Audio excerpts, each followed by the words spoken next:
เปิดประตูมาเร็วไปอยู่ในเฮ้ยบอลเร็ว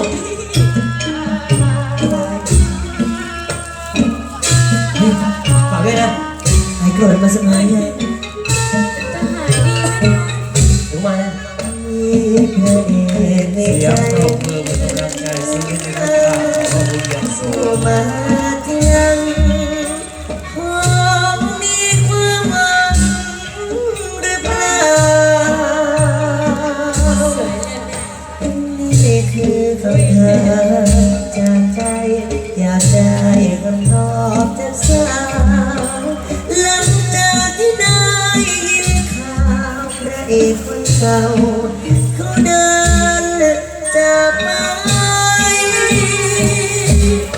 รอโอกาสให้เธอนั้นขออย่าเป็นเจ้าของตำแหน่งผู้ทรงหัวใจรับคนมาแทนหรือยัง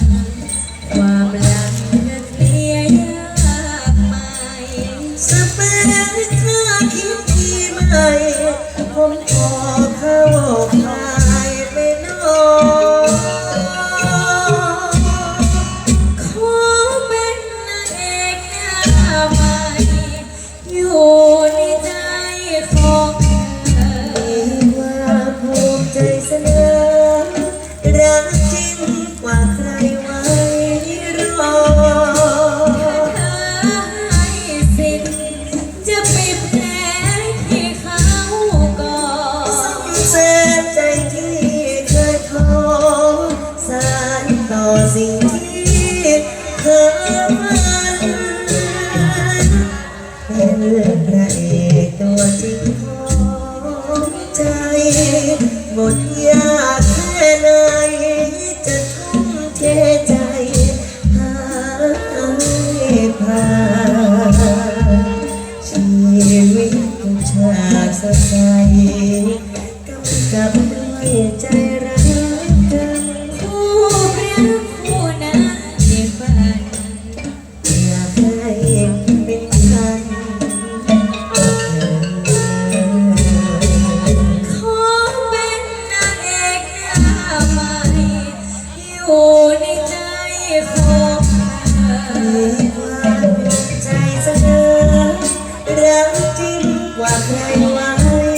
รอให้สิทธิ์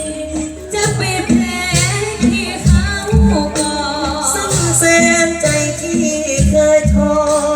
สานต่อสิ่งที่เธอฝันเป็นพระเอกตัวจริงของใจบทยากแค่ไหนจะทุ่มเทใจให้ผ่านชีวิตชาติสดใสกำกับด้วยใจรักกันคู่เปรียบคู่นั้นในฝันอยากให้เป็นฉันกับเธอ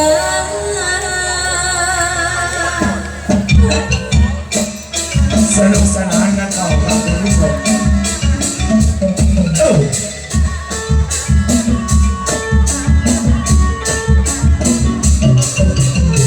เดี๋ยวเลิกไม่มีลำลงอีก9 รอบ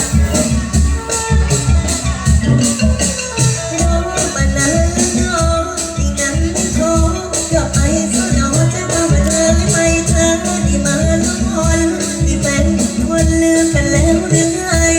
อยากจะรู้ว่าเรื่องจะมา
ใส่ใจตอนนี้อยู่ไหน